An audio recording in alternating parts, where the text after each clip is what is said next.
sini kami sudah PPL kurang lebih 3 bulan di Mapel Bahasa Indonesia.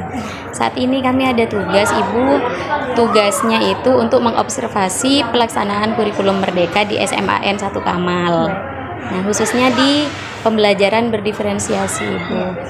Yang pertama yang ingin kami observasi, yang ingin kami tanyakan, Ibu, apakah kurikulum merdeka serta pembelajaran berdiferensiasi sudah diterapkan di SMAN 1 Kamal dan sejak kapan?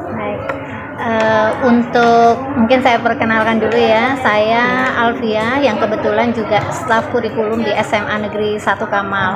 Nah, ini barusan juga dikonfirmasi sama Bu Indah untuk memberikan jawaban. Sebetulnya beliau sudah bisa sebetulnya untuk menjawab semua. Mungkin perlu saya ada tambahan untuk terkait dengan kurikulum merdeka.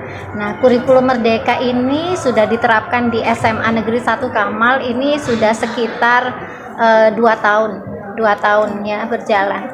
Nah, kemudian untuk kurikulum merdeka kenapa kita memilih, karena memang yang pertama adalah ada seruan ya dari pemerintah. Kemudian yang kedua adalah kesiapan kita sudah dinyatakan bahwa kita siap untuk masuk ke kurikulum merdeka yang awalnya dari kurikulum 13. Nah, ternyata kalau kita lihat terkait dengan kurikulum merdeka ini jauh lebih baik. Kenapa? Karena pembelajaran yang inti itu adalah pembelajaran yang bermakna ya.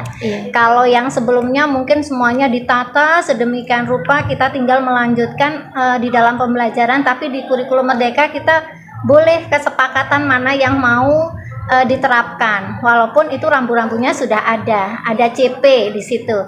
Kemudian berikutnya adalah dari capaian pembelajaran, baru kita siap untuk mengembangkan pembelajaran yang bagaimana, tentunya di dalam pembelajaran diferensiasi. Nah, satu persatu mungkin yang pertama di situ apa Mbak? Penguasaan peserta didik untuk tujuan pembelajaran tadi apakah sudah tercapai dan jika sudah berapa persen? Nah, penguasaan peserta didik ini sesuai tentunya dalam satu kali pertemuan kita kan punya tujuan pembelajarannya apa.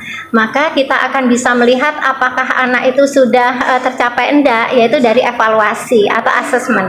Nah, asesmen itu sebetulnya kan yang kita kenal ada asesmen formatif, ada asesmen sumatif.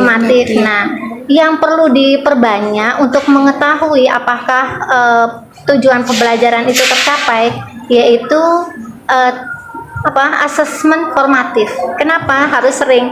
Karena ketika misalnya yang pertama kita mengadakan asesmen formatif di satu kali pembelajaran, ternyata anak kurangnya ini, berikutnya kita akan memulai lagi, atau mungkin harus ada penataan kembali di bagian mananya. Ini adalah ketika kita sering melakukan asesmen formatif. Jadi jangan sampai terlewat untuk asesmen formatif ini, karena dengan adanya asesmen formatif ini akan muncul atau akan bisa memunculkan pembelajaran yang diferensiasi.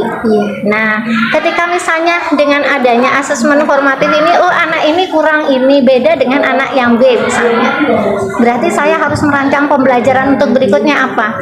Dari dasar inilah, kalau kita sering melakukan asesmen formatif, sejatinya ini adalah akan muncul dengan sendirinya pembelajaran diferensiasi. Nah, itu. Nah, apakah sudah tercapai? Tentunya yang harus menjadi tujuan kita sebagai seorang guru ya bagaimana kita memenuhi kebutuhan anak supaya tujuan pembelajaran itu harus tercapai seperti itu. Kalau enggak berarti kita akan kembali untuk refleksi kembali apa yang kurang dari diri kita sebagai seorang guru untuk memberikan atau untuk memenuhi kebutuhan anak. Tuh. Yang menjadi kendala adalah tercapai dan tidak tercapainya untuk masing-masing guru ini kan beda-beda. Ada yang sudah tercapai sekian persen, katakan kita sudah tahu dari satu kelas ini katakan 80%, 20% mau ditinggalin atau dibiarkan gitu kan. Ini kembali lagi ke masing-masing guru. Kalau yang saya pahami, kalau misalnya guru itu paham tentang kurikulum merdeka, saya yakin dia berusaha untuk memenuhinya. Entah nanti diadakan kelas tersendiri untuk anak-anak yang belum bisa, karena memang harus ada pembimbingan, seharusnya seperti itu. Tapi bisa jadi mereka kan kadang di zona yang nyaman, ya sudahlah sekedar ini. Nah, itu tantangan buat kurikulum yang ternyata kurikulum merdeka itu sudah bagus rancangannya, cuman yang melaksanakan itu benar-benar bertanggung jawab apa enggak. Iya gitu. Kemudian berikutnya apa Mbak? Untuk itu Ibu, berbicara tentang asesmennya Ibu, apakah di SMAN 1 Kamal itu juga menerapkan asesmen diagnostik untuk pembelajaran berdiferensiasi tadi, dan apakah di SMAN 1 Kamal juga menerapkan TARL Ibu, Teaching at the Right Level, jadi mengelompokkan peserta didik sesuai dengan kemampuannya. Iya, baik. Itu untuk yang tes diagnostik itu sebetulnya dilakukan di awal tahun ajaran biasanya. Itu dilakukan atau kerjasama dengan BK. Iya, minimal itu adalah informasi awal Mbak. Sebetulnya bukan itu saja kan ya. Kalau misalnya terkait dengan diagnostik ya, di awal itu tahun ajaran baru kita mengadakan. Tetapi ini adalah informasi hanya informasi yang mungkin ini mendukung bagaimana kita mengetahui kondisi awal anak. Tapi bukan satu-satunya hal yang menjadi informasi bahwa anak itu seperti A, ya kan? Katakan gini, ada miskonsepsi yang kita lihat selama ini kalau misalnya pembelajaran diferensiasi harus melihat dari diagnostik awal, yaitu melalui gaya belajarnya misalnya. Hanya salah satu itu aja yang dilihat, padahal tidak seperti itu. Akhirnya apa? Di awal kurikulum Merdeka itu mereka mengelompokkan ini adalah gaya belajarnya A, misalnya gaya belajarnya adalah kinestetik, satunya adalah gaya belajarnya visual, kemudian satunya auditory. Nah, ini sebetulnya kan salah. Sejatinya anak-anak itu memiliki tiga-tiganya, harusnya begitu. Tapi mereka mengkelompokkan, itu yang terjadi. Sehingga ketika misalnya kita belajar tentang diferensiasi, tentang gaya belajar itu adalah salah satu informasi untuk memenuhi kebutuhan anak, tapi bukan satu-satunya yang menjadi dasar. Nah, itu yang harus dipahami. Sehingga ketika misalnya tiap kali pembelajaran itu ini yang auditori di sini, saya lihat itu beberapa kelas, padahal tidak seperti itu untuk penerapan pembelajaran diferensiasi. Itu mungkin salah satunya aja. Apakah tidak boleh melakukan itu?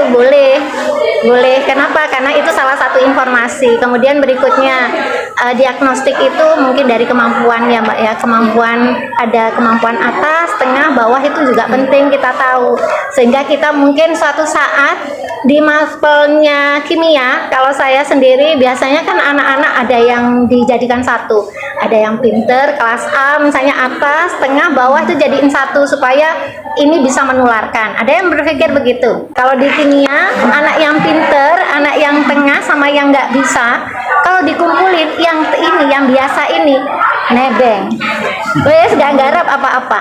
Nah, saya nggak mau, jadi yang nggak bisa apapun saya jadikan satu. Anak yang memang betul-betul di bagian atas tak taruh satu. Jadi ini belum apa-apa, saya lebih banyak ke tempat yang nggak bisa. Kemudian yang levelnya tinggi, saya kasih lagi. Ayo, ini yang lebih menantang lagi. Nah, yang tengah mungkin ini bisa berbagi. Nah, untuk yang ini ternyata ketika misalnya disendirikan, kita kasih lebih ya kesananya untuk mendampingi, ini beda, ternyata punya apa ya, punya keinginan untuk bisa sendiri. Ketika digabungkan, saya bilang nggak boleh di belakang, kemudian silahkan berkumpul di depan, sehingga saya bisa memantau lebih cepat, saya gitu. Dan ini berhasil. Ketika misalnya ada yang bilang, enggak Bu, kalau saya langsung macet saya bagi. Jadi mereka itu sambil berbagi dengan teman-temannya yang enggak bisa.